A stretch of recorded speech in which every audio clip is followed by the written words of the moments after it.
Alrighty, guys, what is up? Welcome back to Puck Rock Rangers. I'm Stefan.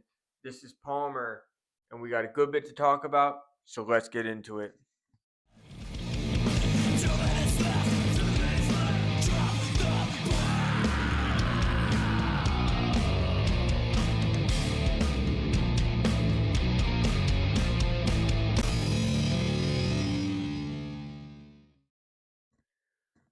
Welcome back, Puck Rockers. We're recording this on Monday, November 3rd. As you hear this, it's Tuesday.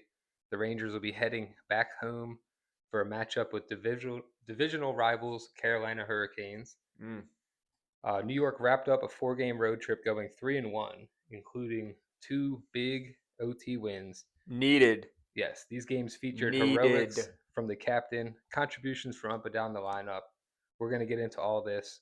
But first, a quick reminder to please like the video, subscribe to the channel, and follow us on Instagram and X. Please tell a friend, send us questions, get involved. But yeah, let's get into it. It's been a little while. It's been a week. Halloween is past. What's going on with you, Stefan? Well, we've in the last episode I told you guys how we had recently moved. That's been going smooth. Sorry, we're watching These we're are watching these are old highlights. yeah, we're watching the Rangers highlights. I was like, that looks like the damn Ranger. Okay, anyway. Squirrel. Yeah. So I got distracted. I saw my boys on the screen. Yeah. So the smooth's been going. The move has been going smooth. Halloween is passed. We got the little Rugrats. They had a blast. It was a lot of fun. We went to one of those neighborhoods where all the houses are like super tight together and all super close to the road. So it wasn't you're able to scale a large amount of houses in a short period of time, and that's always the best. They may not give out like full size candy bars, but you can make up for that in like quantity of how much you're scaling. So yeah, that was a blast.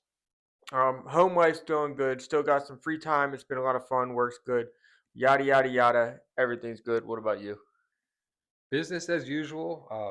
Today is Bojack's half birthday. I saw that. So he's 6 months old today. Went home and cooked him birthday, Mr. President. I guess so. Cooked him a burger for his birthday. It's funny, this lined up. Sunday was his final puppy class, the first round. We'll take him back in January for the second round.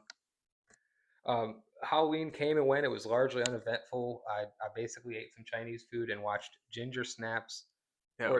Ginger Snaps, The Beginning, which is the third installment of the Canadian werewolf franchise. Good movie. Shout out Canadian horror. Caught a show. Went and saw Fit Check and The Get Off and a couple other bands at my buddy Jeff's new spot, Odin's Underground. Nice. And while we're at it, Fit Check has a show this Saturday at Banditos right here in Richmond with a bunch of other bands. I posted that on the Puck Rock Rangers story. Sick. Courtesy of Rival. And real quick, while we're at it, man, look these people up. Rival Booking, Fit Check, Odin's Underground. They're all on Instagram. They're all doing cool things in the Richmond area. And aside from that, man, just watching some puck, hanging out, and working. So let's get right into it. The first segment I have here is called To Hell and Back. And I just kind of, brief everyone. So last episode, Rangers, we recorded this on the heels of 3 awful games. We don't have to completely rehash that, but the tenor of the episode was, oh shit, we're bad. Yeah. I think the tenor of this episode could possibly be, are we good? So I was at practice Tuesday and a show Thursday, so I only saw bits and pieces of the Edmonton and the Vancouver games. So I'm going to kind of lean on you. Okay. What were your thoughts? What did I miss? Kind of tell us about it. It seemed like, it seemed very different. I mean, what we're used to is the Rangers white knuckling games and winning when they don't deserve to. And this season, what we've been getting used to is the Rangers dictating a lot of the play and things just not going their way. I think, on the road trip, aside from, getting our ass beat by Calgary, the other 3 games, the Rangers showed life. And it was a pleasant surprise.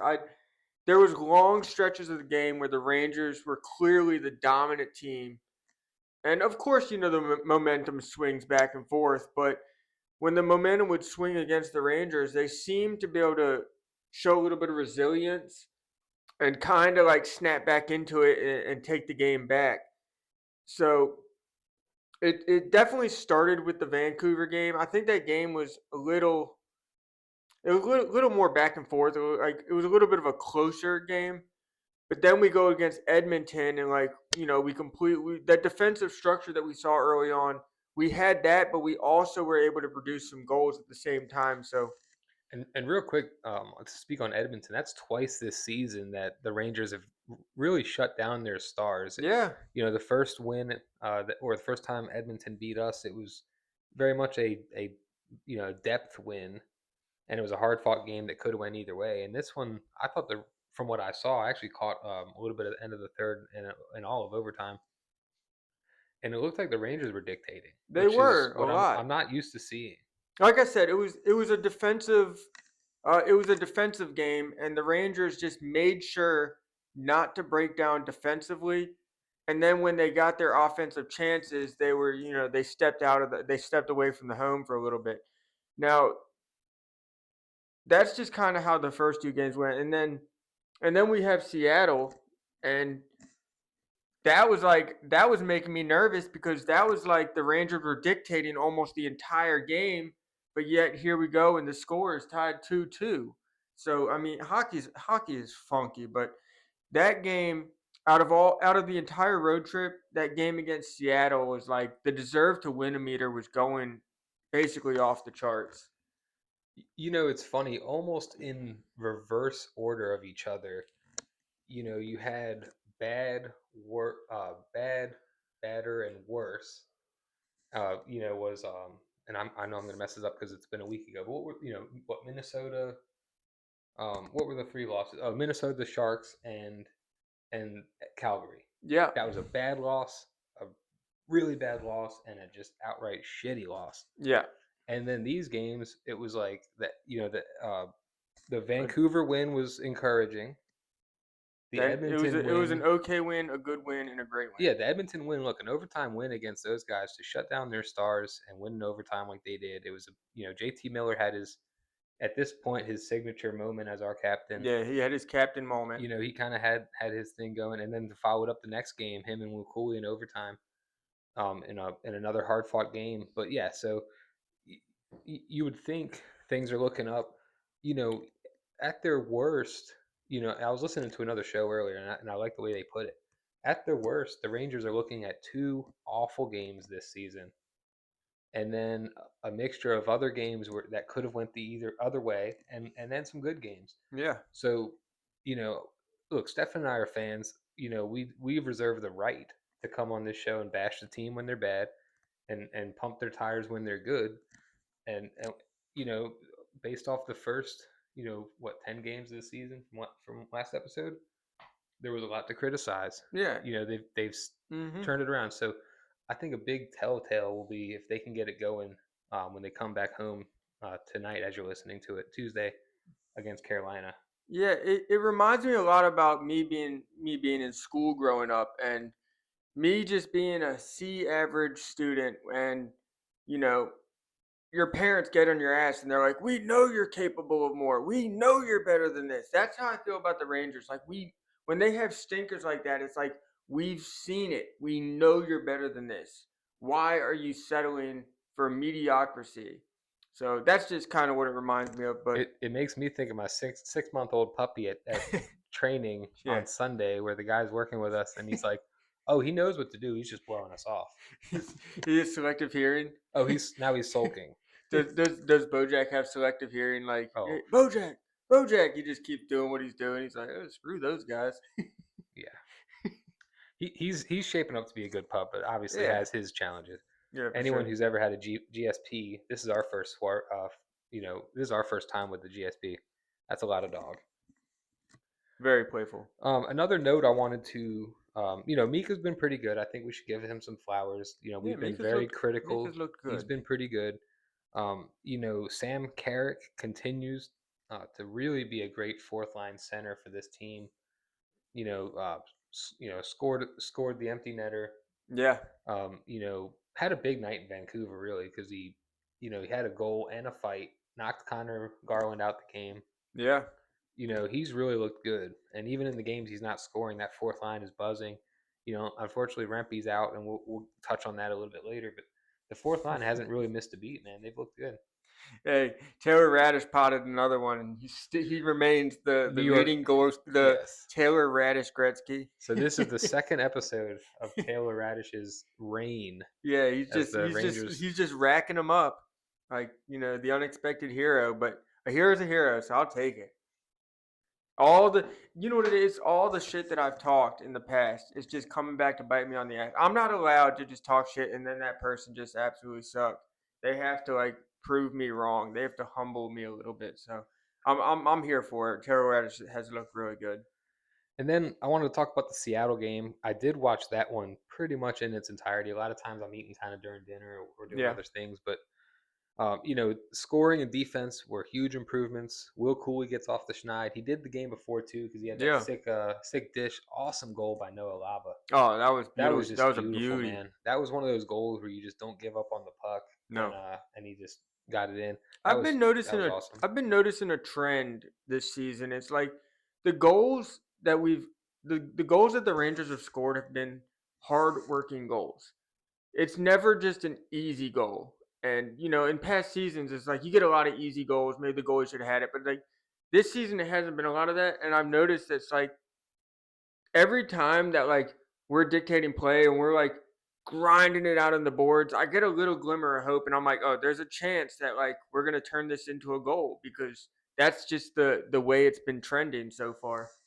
I think first episode, and we're not the only ones that came on and we're pretty critical. Or not the first episode, last episode, I should say. Sorry. We're pretty critical, and maybe we weren't seeing the forest for the trees. Like you were just saying, I'll build on that. I think we're seeing an identity shift of the Rangers, not only in personnel but in the way they're going to play. The East Coast, break into the blue line and pull up. That shit's not working. Look at JT's goal and JT's assist to Cuylle the very next game. They were almost identical. Beauties. It was JT hard on the puck. He kind of slowed and then turned on the gas. And the only difference was the second time around he had Cuylle there and he dished it to him. Yeah. And Cuylle made no mistake. So that was the first time this season I think I've jumped up for a goal and really pumped my fist. I mean, that was pretty awesome. So Finish is not just a dishwasher detergent. It is an actual thing that can happen in hockey with this team. We just need to see a little more of it. Yes, they just need some resolve. Yeah. And then have you ever seen Resolve? That's another like dish soap. Yeah, I'm trying to think of another one, which is the Swedish. What do they call joy to our life. The Finnish Condor. What is it? What's the announcer keeps calling Edstrom? The Finnish is Swedish or Finnish? Oh, the Finnish Condor. I had not heard him call him that. He called him the Finnish Condor. I got to get caught up. But he's got that reach, and we're not talking about the toothbrush either. So. Stupid. Stefan is a dad. Yeah. What can we say? All right. And one more thing about Cuylle. Cuylle did say that he was kind of under the weather to start the season, so I have no doubts he'll have a good season and he'll get it going. Noah Laba again, man, got to touch on this kid. He looks like a keeper. Yeah, for sure. And then Gabs gets his first as a Ranger on the road trip. So a successful road trip. The boys come back with some swagger. I mean, look, you either get on the bus or the plane moping or happy. They were happy. Yeah. You left the ice with 75% win rate on the road trip is nice. Now, yeah. I said last episode, I said if they split this road trip, I'll be tickled, is what I said. And they went 3-1, so I'm beyond tickled. That's good. And what's that lead us to? The next game, the home game, or you got something else lined up? We'll cover the next couple games coming up. I wanted to go over some quick things. We mentioned earlier, Matt Rempe, he went out after the fight against Ryan Reeves. Yeah. had not returned since, and it's come out, that he's out long term. Of course, hockey and by extension the Rangers are extremely vague. So there's no date, there's no real timeline, and there's no real definitive answer. A UBI, that's all you get. The rumor is that it's a thumb injury. That's what's kind of going around. I'm hearing here and there. So make of that what you will.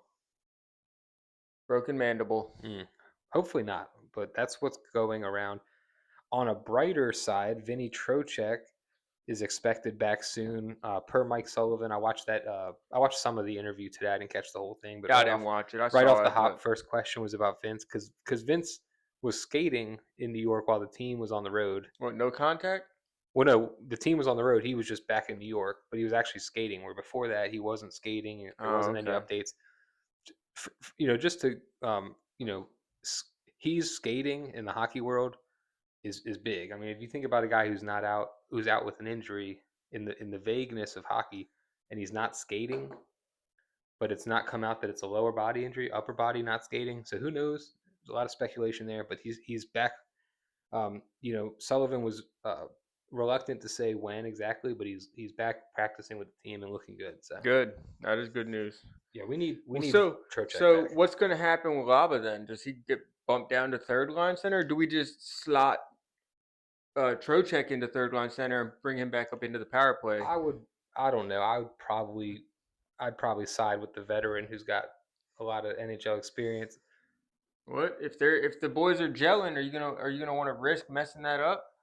I'm also a firm believer in you don't lose your position because of injury.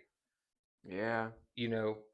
And look, I like Laba a lot. There's a lot of if Laba can stay on that third line with Cuylle and at this point Laffy, they'll have to change it up. I'll kind of have to look at the lines. I don't think Laba comes out, but maybe gets. It's not even a demotion. I mean, the kid's a rookie. He looked really good. So even on the third line, that's a good role for him. Yeah, for sure. And then Hoffman sent back to Hartford after the 1-game experiment. He played. Kind of had a couple mistakes. He was a player. That's kind of in his whole Ranger tenure. Just a little. And it's funny because everyone talks about it as like he's tenacious and hard hitting. I don't remember any of that either. I mean, I've seen some shifts. I just haven't seen a lot from the kid. He's been very unnoticeable. Yeah, for somebody who's trying to like earn a spot, you're not making yourself seen out there. No, that's not the way to do it. So no, and he's in a weird position because a lot of trade speculation too with him. And I don't know the exact numbers. I should look this up, but the AHL is changing rules where like you can only play I think up to like 400 games or so, and he's coming up to that. So he's gonna have to kind of either stick in the NHL or maybe go play overseas or whatever he does. But we're rooting for the kid, obviously. I also wanted to notice or comment that my Rangers and right now Hartford crush Berard is kind of off to a poor start. I don't remember the exact stats, but he's in the minus as far as plus minus. Doesn't have a lot of goals or assists.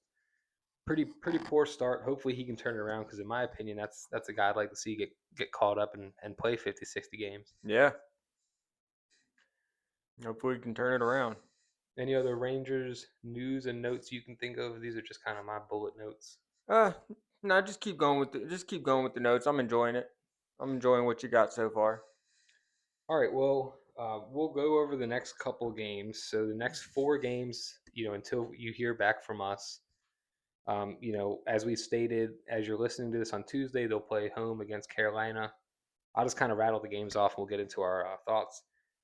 They'll travel to Detroit for a Friday game with a quick turnaround back home Saturday versus the Islanders and home again Monday versus Nashville. So 3 out of 4 home games where the Rangers have not looked good, have not been able to score. This is a perfect opportunity for them to come home with a little swag and get that. I know they scored against San Jose, but they lost the game. Let's get some wins at home. Let's get some goals. Let's get some goal celebrations. Let's hear the goal horn. Give the fans, getting booed off the ice first week. That's not a good look. So no. Any thoughts? Anything stick out to you about this game? Always a fun one against Carolina. Yeah, I feel like the Rangers have Carolina's number in the playoffs usually, at least. But I don't know, like maybe that's not the best team matchup for like your first game back after a great road trip. Like, I don't know. But then again, we play teams like the Sharks and get our ass beat on home ice. So maybe the Rangers play Carolina and they give them a run for their money. Who knows? The Rangers do play down, I think. They tend So, to. but then again, you got to think the Hurricanes and the Rangers are tied points wise, even though Carolina has 2 games at hand. Points wise, they're tied up right now, which is kind of crazy to think about. Like we were all up in arms about this team sucking so bad, and That's kind of league wide right now. Is that yeah, some like Dallas is look off at to your boy stop staring at Kako. Capo Caco. You're a cock looker. But yeah, you're seeing a league wide where a couple teams that you wouldn't expect. Like look at Utah, look at Pittsburgh. Yeah, There's some teams out there cooking, and teams like Dallas off to a slow start. So it's early. It's really early. yep. The kind of barometer in hockey is usually Thanksgiving. You kind of have an idea of what your team is, what you can expect. Hey, speaking of, what do you think of these? We're gonna watching Seattle here warm up. What do you think of these black alternative Seattle jerseys? They're fire. I think they're pretty fire They're too. fire. They're so sick. They remind me a lot of like I love that color scheme, like the gold and the red. They glow in the dark too. Oh, really? That's sick. Like I'll always tell you guys the Calgary Frames horsehead jerseys are in my opinion, the best jerseys league wide out. I Like probably my number one top favorite. And those from a distance, they kind of got the same color scheme. They're just a slick looking jersey. I like them a lot. Yeah, I definitely like them better than like the light green or light blue But normal jerseys they have. but I will say that the Vancouver's third jerseys with those same color schemes, I don't like those. For some reason, I do not like the Vancouver ones that are the red and black and See, I don't know. It's to me, weird. it's the Vancouver ones that reminded me of The horse heads. the horse heads, and these reminded me of like a dope version Yeah, they're sick. of the Dallas Stars jerseys. Like if the Yeah, Dallas Stars jerseys, the black ones didn't suck, that's your yeah. uh Kraken jersey. Sorry, It's brain weird. fart. They're very similar, but I love one and I dislike the other. So I don't know why that is. But it's I'm looking at this. These next 4 games. We do always play Carolina hard. Detroit's a winnable game. Islanders is a winnable game. Nashville's a winnable game. Let's Yeah, keep this hot streak going. I mean, the boys could really start climbing up the standings a little bit. yeah. We got to catch up to the Devils, who are hotter than Kicking ass and sh- taking names. hotter than shit on a rock.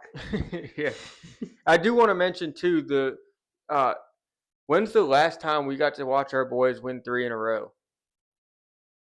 First time this It's year. first time this year. Last year it was like the first week or two. It was within the first 2 weeks that we won 3 in a row. 3 in a row. 3 in a row. 3 in a row.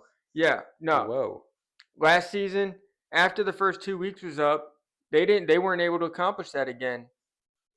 So it was very very nice to see them win 3 in a row. It's almost like the 2 game curse is over. So I'd almost rather them start kind of herky jerky, hot and cold, and figure it out than what they did last year, which was start kind of hot, fool us all, and start hot by their old standards of really like conceding a lot of chances, relying on ego and special teams.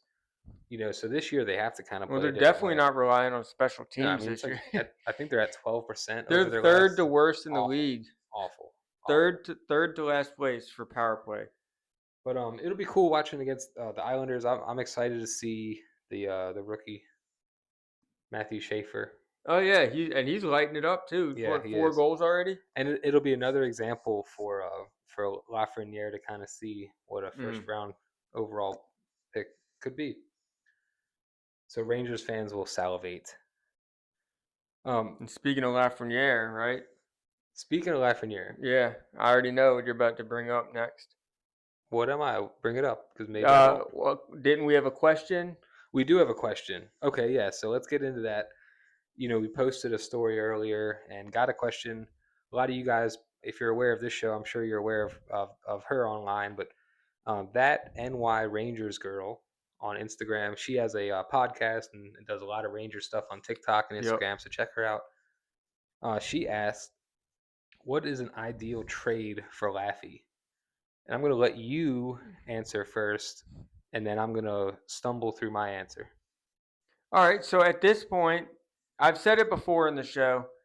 Um, I'm a big fan of this player, and I do want to say, like, I'm not sure if it's like if we're supposed to be bringing up like a trade that I think is actually doable, or just a trade that I would love to see. So I'm just gonna go with the latter and go with a trade that I would love to see.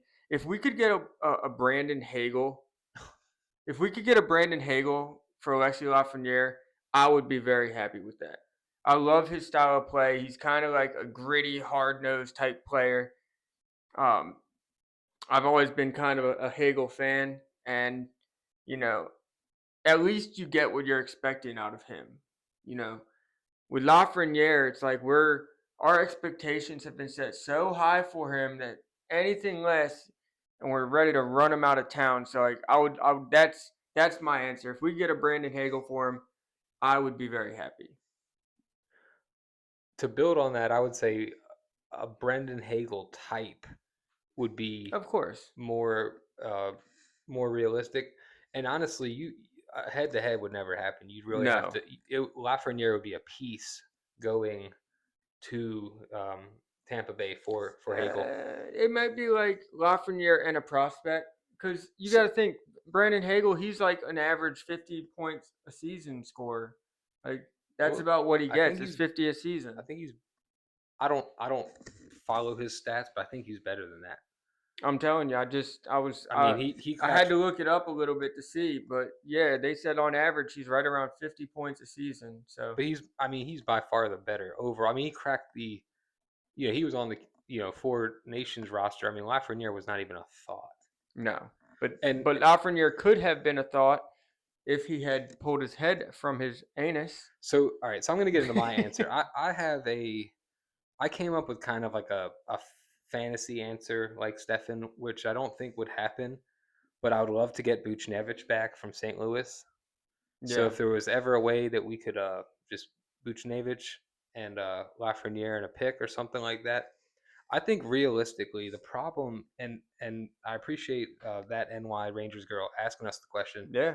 And today has been workout, puppy, burger party, and then coming over here, and in between making my notes. So I don't have like a set answer. I wish I did, and maybe I'll post. I'll think on this Oh, more and that's post. convenient because he sent me a message earlier and was like, "Hey, Well, prepare for this and be ready I for did. I this said question." prepare And for then this question. he's not prepared. I am No. I am prepared. I'm just I am prepared. So what I'd like to get into, and what I think will help me paint my picture here is, right now the problem with the Lafreniere trade is Rangers fans and Rangers brass, frankly, are higher on this kid than the rest of the league probably is. We think more of him, we value more. So you're going to be selling low. I mean, right now I looked it up on, and I thought this was important. So he is ranked 55th out of all NHL left wingers on ESPN Fantasy app. That's just left wingers, 55th. And then even worse, I think, is on NHL.com, top 100 forwards. He doesn't crack the top 100. He's at 107. yeah. And I don't remember all the guys like kind of around him in the ranking. I mean, it was guys like Tyler Bertuzzi. I mean, okay players, but not first round picks, not first overalls. So, and this is not. I didn't intend this to be a Laffy bashing session, but Yeah. when you look at those numbers, those suck. Yeah, they're not good. Those absolutely suck. Yeah. 55th. I mean, there's 32 teams in the league, so it's like there's teams with two. Most teams have two left wings better than him. Yeah. I mean, that's awful. Yeah, it's pretty bad.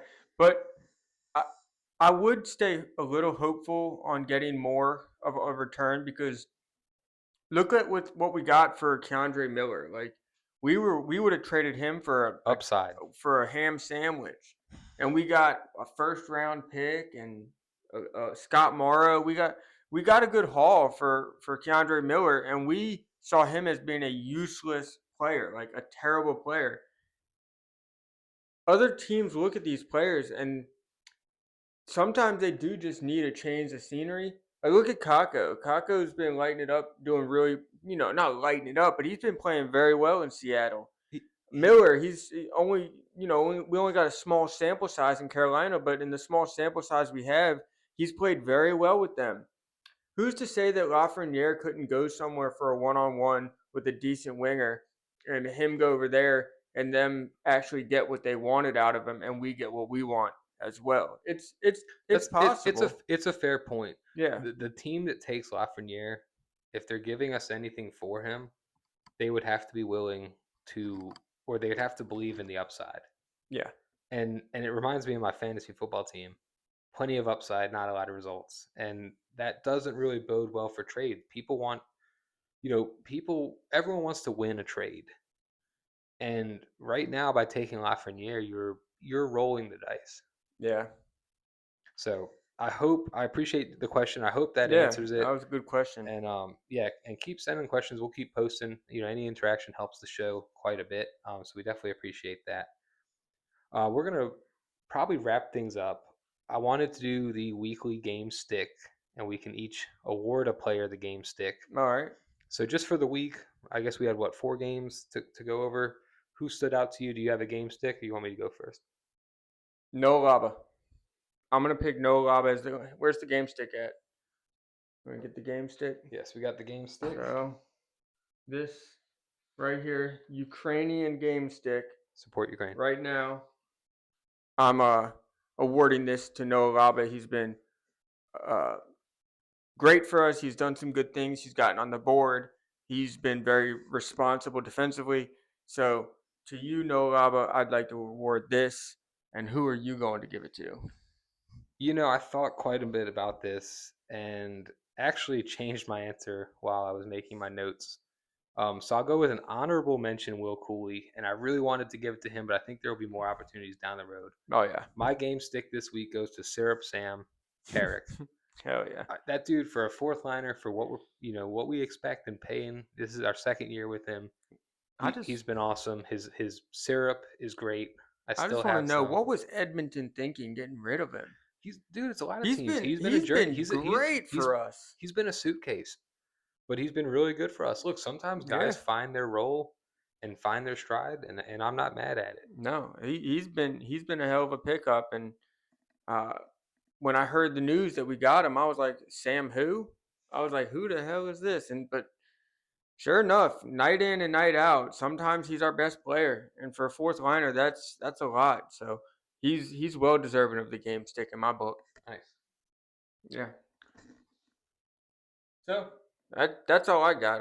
Do you have anything else? That's it. I think we're good to wrap there. We will get back together next week. Yep. For another episode, and we'll catch up with everyone then. Quick, again, follow, subscribe, share, hit that notification bell so that when we post, you get notified and you can watch us gooning out here. I don't really know what else to say. You got anything else to say, man? No. Forever hold your peace. Until next time. All right, take care, guys.